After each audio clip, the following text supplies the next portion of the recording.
салому алайкум ва раҳматуллоҳ дӯстон ва ҳамватанон.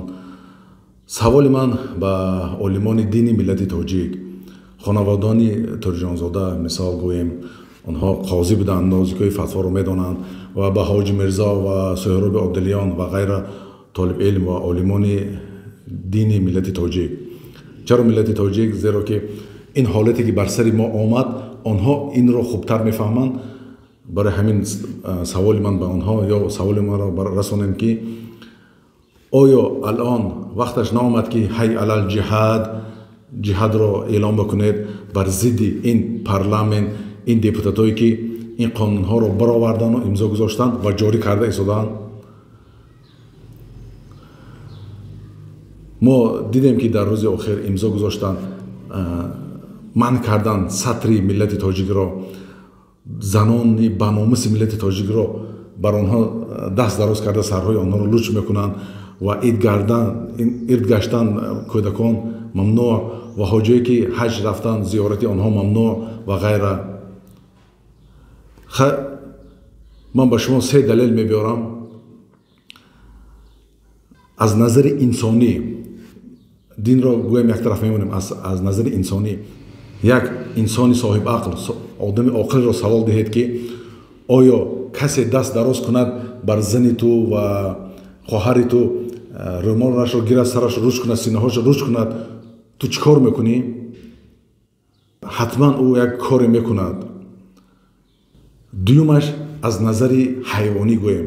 ҳам дар ҳайвон нигоҳ мекунед, вақте ки шумо наздик мешавед, ӯ ҳуҷум дорад, намегузорад ки ту дар фарзанду оилаи ӯ наздикӣ кунӣ. ҳатто нигоҳ кунед мурғ, ҳам дар вақти мурғ наздик мешавад, як лағат ки мезанад, хурӯз зуд медавад, ӯ зӯраш намерасад ба инсон, не ки ҳуҷум мекунад, мезанад. нигоҳ кунед ҷавоби ӯ чӣ таврӣ мешавад. не ки ин даюсое ки дар парламент ё баъзе тоҷикое ки даюс ҳастанд зиддӣ мекунанд, инҳо ҳатто қимати қиёси ҳамин як хурӯсро надоранд ки рашку ғайюр бошанд. агар дар зани инҳо даст дароз карда сари инҳо луч кунӣ, инҳо хаб буда мешинанд. леки хурӯс бошад, хаб намешинад. инҳо як мурғанд. ҳамин тоҷико як таъна доранд ки ту мурғӣ мегӯянд. ҳамхел як таъна доранд тоҷико. лекин ин одамое ки рашк надоранд, ту ино мурғанд гӯям, мурғ хурӯс рашк дорад. ино ҳатто як шумо як чизи нав ихтиёр кунед ки ино ҳатто а мурғам пастар ҳастанд. инҳоро ҳатто мурғ гуфта наметавонед, чаро ки нигоҳ кунед хурӯсҳо ғайёрӣ доранд. барои ҳамин як фикр ино мурғам нестанд, як чизи нав хуканд. ино хуканд, чаро ки хук табиати ӯ рашк надорад. дар занаш даст дароз мекунӣ, дар хоҳараш даст дароз мекунӣ, рашк надорад. барои ҳамин вақте ки мурғ мега, ино мурғ нестанд, ино хуканд ки рашк надоранд. ако дидед ки аз назари ҳайвонӣ ҳам ин кор дуруст нест ки як кас даст дароз карда ҳиҷоби зан ва хоҳарони баномуси миллати тоҷикро луч мекунад. дидед, аз назари ҳайвонӣ ҳам дуруст нест. анаку мегузарам аз назари динӣ. аз назари динӣ вақте ки Муҳаммад саллаллоҳу алайҳи ва саллам бо давлатҳои ҳамсоягон сулҳ бастанд, бо яҳудои бану надир, бану қануқа ва ғайра. ва чӣ сабаб шуд ки дар бану надир ҷиҳод эълон карданд? ин ҳамун сабаб шуд ки як хоҳари мусулмон дар бозори яҳудӣ рафту як тилло мефурӯхт ё мехарид, мақсад ки дар бозор рафт ва яҳудиён либоси ин хоҳари мусулмонро кашидану дар пашташ бастанд ки вақте ки мехезад, почаҳош урён мешавад. сатраш гӯем, дар сатраш даст дароз карданд. баъд инро мусулмонон шунида чӣ гуфтанд?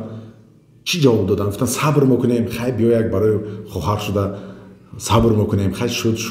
ё гуфтанд чё мекунем, ҷанг карда, ҷиҳод эълон карда. чӣ ҷавоб доданд?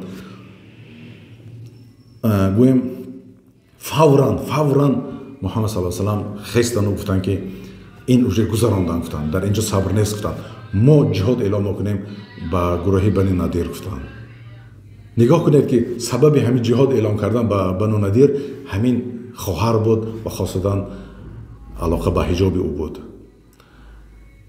و دیگر در منبرهای حاجی مرزا ما گوش کردیم که وقتی که یک خواهر در دولت بیگانه قپیدن، زندانی کردن، ظلم کردن به سرش، این خواهر ندا کرد کجاش هستند مسلمانان شیر نری امت محمد که مرا حمایت کنند؟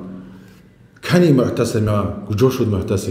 معتصمه همین ندا را کرد و آن آدمایی که این زن را داشته بودن خندیدن، مسخره کردن در حال این زن. گفتن تو آدمایی که مسلمانایی که فریاد داری آنها مرغن، دیوسن، برای یک خواهر شده تو فکر میکنی که معتصمه اینجا میبیاد میگن.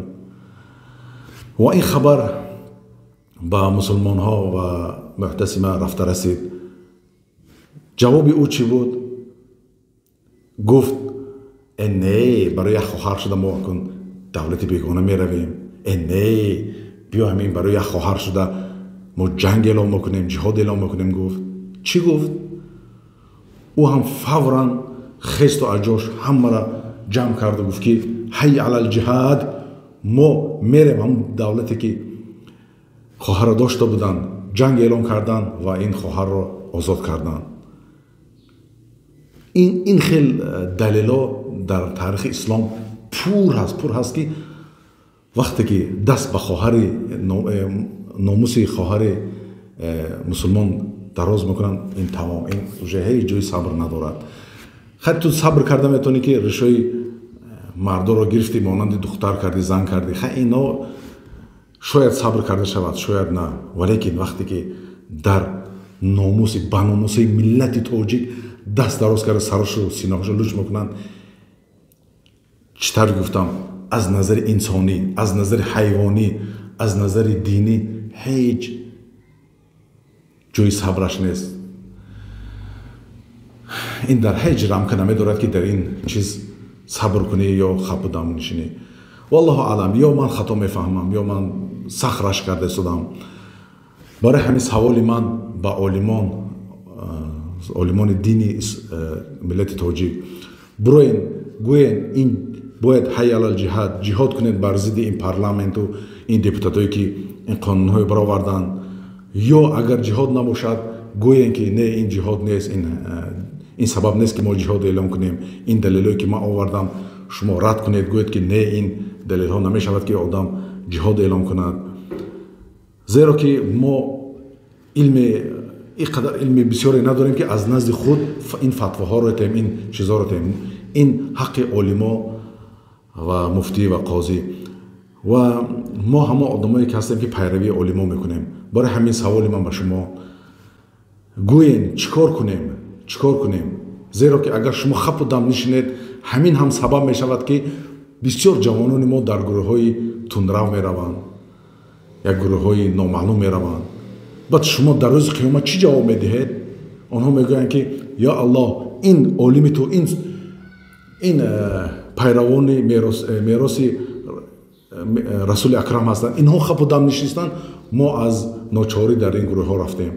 شما چی جواب میدید در این سوال ها؟ برای همین بروید یا گوید که جهاد درست است، جهاد کنم، یا گویید که نه الان وقتش نیست، یا دلیل و سبب هایش رو بیارید. زیرا که این باور کنید نه اروی عقلی و نه اروی دینی و نه اروی حیوانی هیچ درست نیست که ما نگاه کنیم که زن و خواهرین ما را سراشون لوچ کنند.